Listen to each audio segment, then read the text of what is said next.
Du traumatisme au traumatisme transgénérationnel. Vous êtes avec Michela Rosamond, psychoénergéticienne. Qu'est-ce qu'un traumatisme? Il faut d'abord dissocier l'événement du traumatisme. Un événement peut être traumatisant pour une personne et ce même événement ne pas du tout l'être pour une autre personne.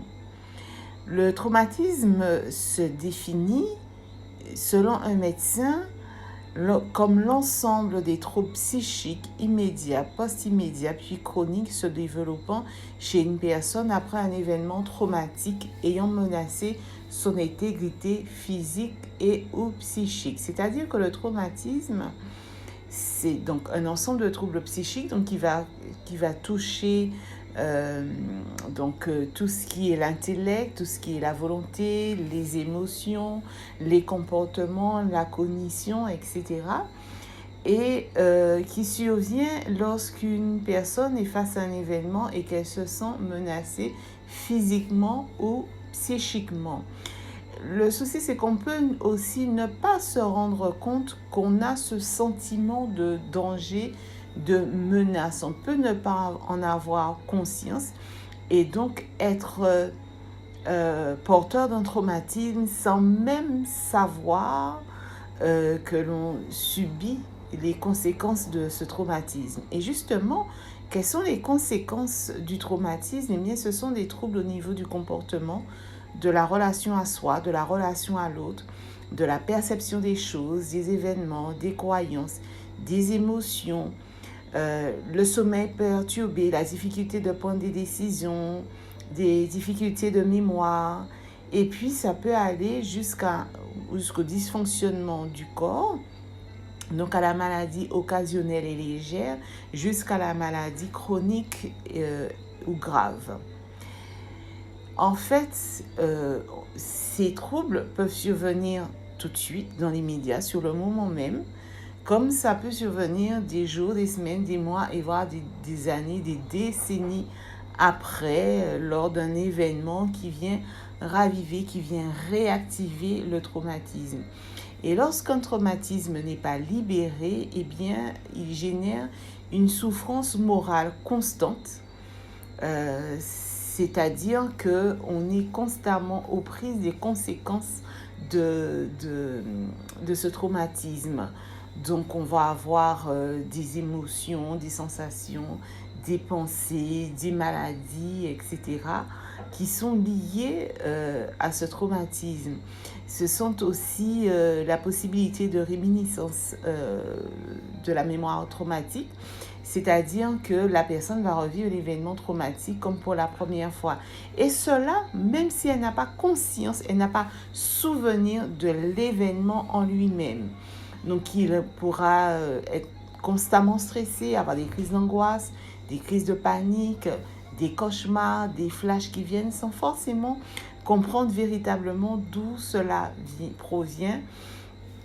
La personne va mettre en place des stratégies pour pouvoir survivre à ce traumatisme et aux conséquences. Donc, elle peut chercher des conduites d'évitement. Par exemple, une phobie de certains lieux, de certaines choses qui sont en lien avec le traumatisme, ou en tout cas que le cerveau a fait une analogie entre la chose et l'événement. Peut être aussi des conduites d'hypervigilance, donc la personne va tenter de contrôler, elle va être dans une alerte constante, prête à fuir ou à se battre. Donc ça veut dire là qu'il y a des hormones, notamment l'adrénaline, qui sont sécrétées constamment, ce qui vient user certains organes et bien perturber le fonctionnement du corps et donner lieu à certaines maladies. Ça peut être aussi des conduites dissociantes, donc là on essaie un petit peu de se traiter soi-même, on va dire ça comme ça. Donc on va avoir des conduites à risque, se mettre en danger, ou alors ce sont des conduites addictives pour anesthésier le corps et l'esprit face à la souffrance.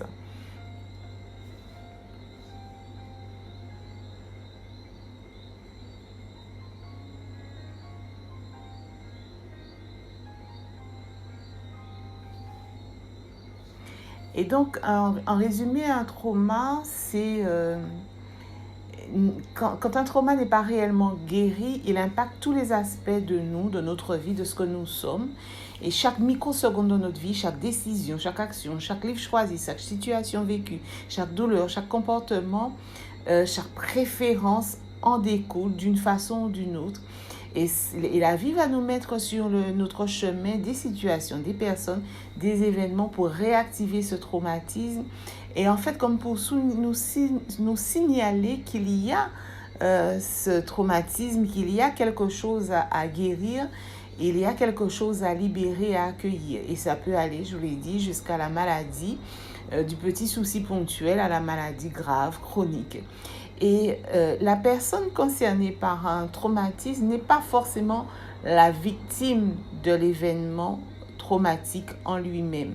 Ça peut être le témoin, mais ça peut être l'auteur même du traumatisme. Et d'ailleurs, l'auteur du traumatisme, dans l'acte qu'il produit, peut être dans une réponse à un traumatisme que lui-même a et qui n'a pas libéré, qui n'a pas résolu.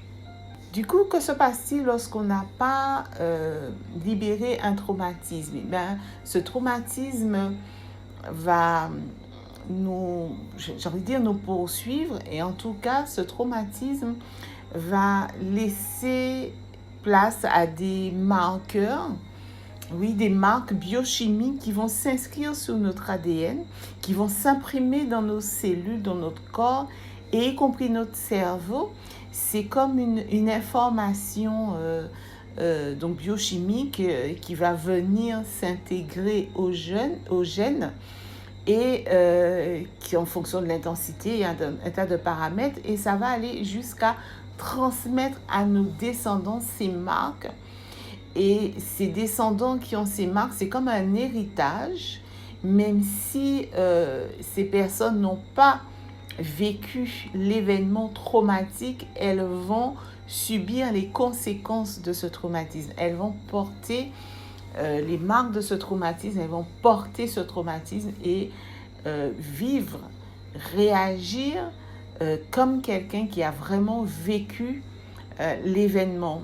Et un médecin généticien dit « Ces modifications d'intensité sont liées donc à cet héritage et c'est en mesurant l'intensité et en observant, parce qu'il y a des centaines d'études qui existent, vraiment des centaines d'études qui existent et qui montrent la transmission transgénérationnelle de ces marqueurs biochimiques. Et forcément, ça va se faire ressentir sur le plan émotionnel, sur le plan psychique, sur le plan énergétique. Parce qu'il ne faut pas oublier que nous sommes plus que de chair et de sang, nous sommes émotion, nous sommes énergie.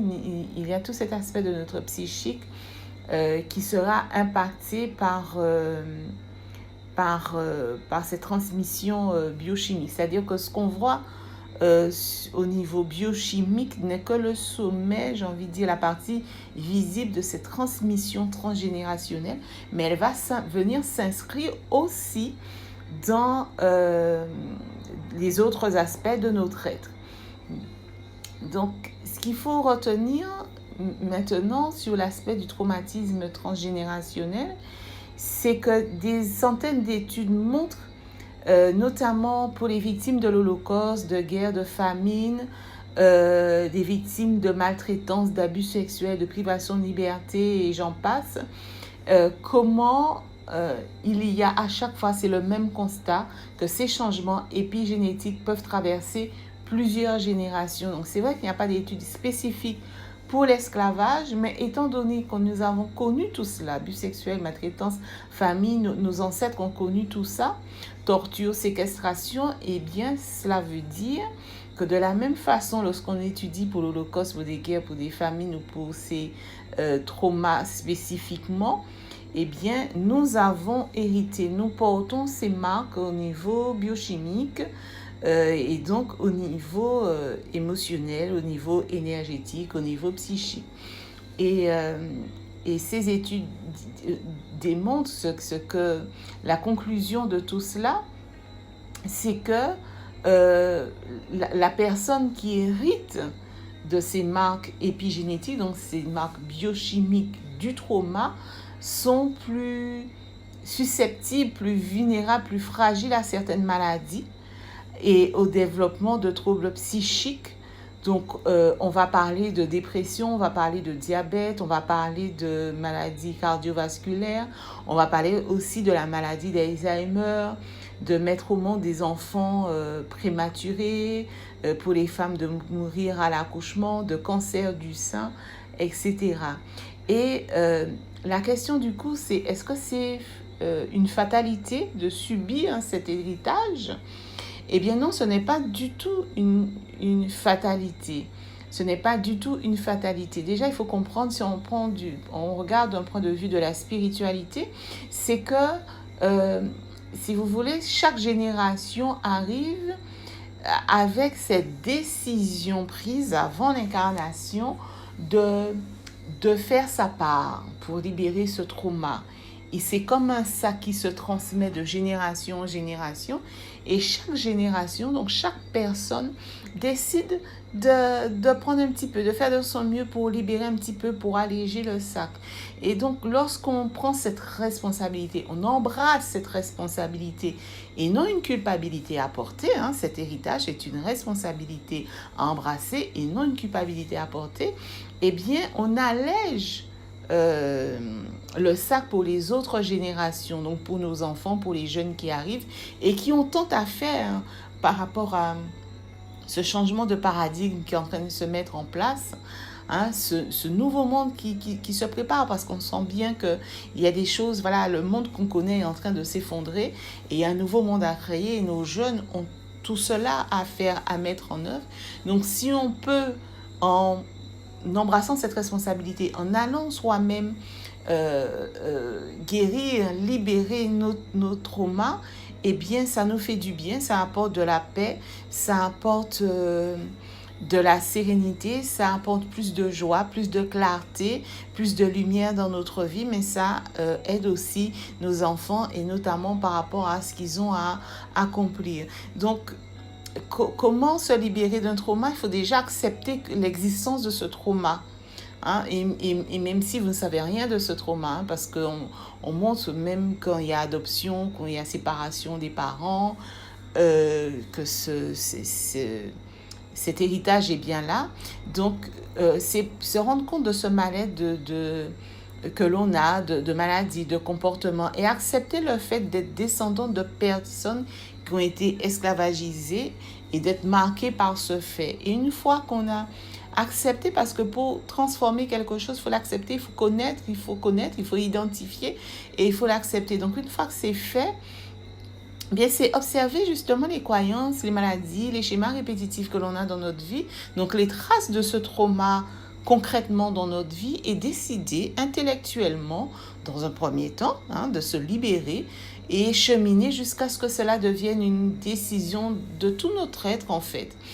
Et après, il faut passer à l'action. Il faut passer à l'action concrètement. Il faut dépasser ce stade où on lit des livres, on fait des formations de techniques, on écoute des conférences, etc. Il faut commencer à poser des actions concrètes de libération, c'est-à-dire d'aller explorer le trauma, d'aller explorer les conséquences du trauma, d'aller explorer ses maux et ses maladies, d'aller explorer ses croyances pour mettre vraiment en guérison ces traumas. Et puis, bien sûr, se faire aider par un professionnel, ne serait-ce que pour commencer, ou bien à des moments, voilà, quand on ressent le besoin, mais se faire aider, accepter de se faire aider par un professionnel, et ça s'organise, ça doit devenir en quelque part une des priorités de notre vie, puisque la priorité de notre vie serait notre mieux-être.